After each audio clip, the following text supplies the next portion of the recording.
আসসালামু আলাইকুম। দেশ ও দেশের বাইরে যে যেখান থেকে তন্ত্রমন্ত্র গোপন তথ্য চ্যানেলটি দেখছেন সবাইকে স্বাগতম। তো আমি সঙ্গে আছি তান্ত্রিক মোহাম্মদ ইব্রাহিম চিস্তি। আপনাদেরকে আজকে শেখাবো বিচ্ছেদ করিবার পাওয়ারফুল শক্তিশালী একটি এসএম বা আয়াত সম্পর্কে। তো এই আয়াত বা এসএম দিয়ে আপনারা খুব সহজে বিচ্ছেদ করতে পারবেন।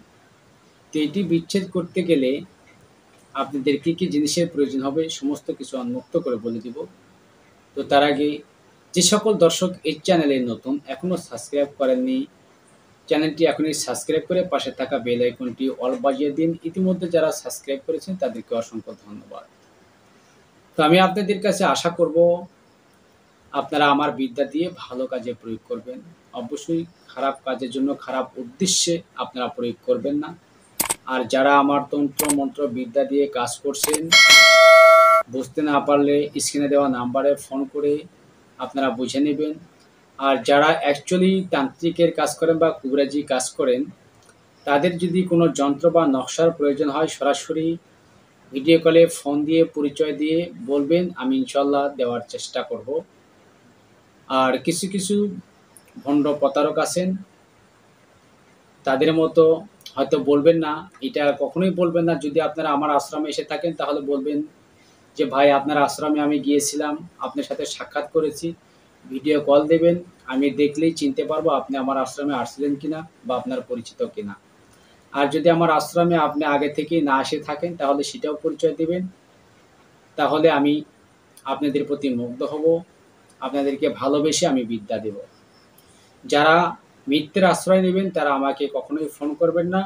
আর মিথ্যা আশ্রয় নিলে কখনো যদি আমি বুঝতে পারি, সেক্ষেত্রে আমার কাছে কোনো ধরনের সাহায্য সহযোগিতা পাবেন না। অবশ্যই সেদিক দিয়ে সাবধান থাকবেন।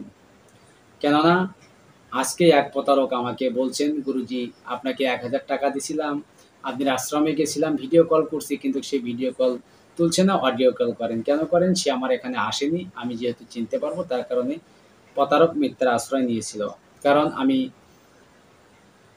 উনি যেই সময়ের কথা বলছেন তার অনেক পূর্বে থেকেই আমি কোনো শিষ্য আমার বাড়িতে ডাকি নাই, কোনো শিষ্য আমার বাড়িতে আসে নাই, কোনো বাইরের লোক আমার বাড়িতে আসে নাই। কারণ ওই কয়দিন শিক্ষা কর্ম আমি বন্ধ রেখেছিলাম। আর সেই সময়টুকুর কথা বলছেন যে আমি আপনার আশ্রমে গিয়েছিলাম, ১,০০০ টাকা আপনাকে হাদিয়ে দিয়েছিলাম। তো মূলত আমি ওই সময়টা কারো কাছে ১০ পয়সাও হাদিয়া কোনো ধরনের নেই নাই। কারণ কোনো লোক আমার বাড়িতেও আসতে দেয়নি। আমার যেকোনো একটি সমস্যার কারণে আমি শিষ্য বা সাধারণ লোক আমার বাড়িতে আসা বন্ধ রেখেছিলাম। সেই সময়টার কথা বলছি, সে কত বড় প্রতারক সেটি আমি একটি ভিডিওতে বলছি।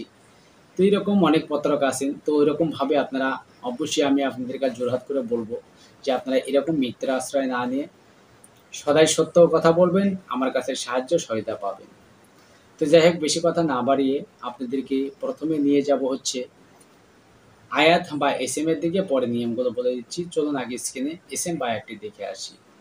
আপনারা যে এসএম বা আয়াতটি দেখছেন, এই এসএম বা আয়াতটি সুন্দরভাবে লিখবেন। কার উপরে লিখবেন? আপনারা অনেকেই কানাই ডিঙ্গা চেনেন, অনেকেই চেনেন না। যারা কানাই ডিঙ্গা না চেনেন আপনারা গুগলে সার্চ করবেন, কানাই ডিঙ্গা পেয়ে যাবেন। অথবা আপনারা যারা তাবিজ তোমা বেচেন, যাদের বাইনার দোকান বলা হয়, তাদের দোকানে যা কানাই ডিঙ্গার খোঁজ করলেও পেয়ে যাবেন।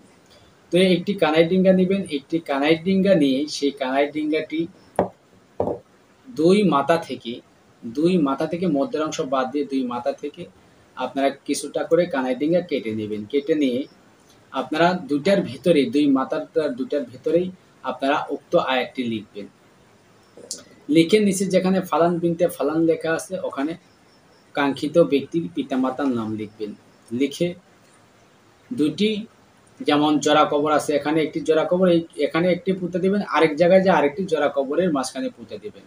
তো দুই জায়গায় পুঁতে দেবেন। দেওয়ার ক্ষেত্রে দেখবেন ৩ দিনের মধ্যে তাদের ভিতরে বিচ্ছেদ হয়ে যাচ্ছে বা বিচ্ছেদ হয়ে যাবে। এটি কিন্তু বহুবার পরীক্ষিত।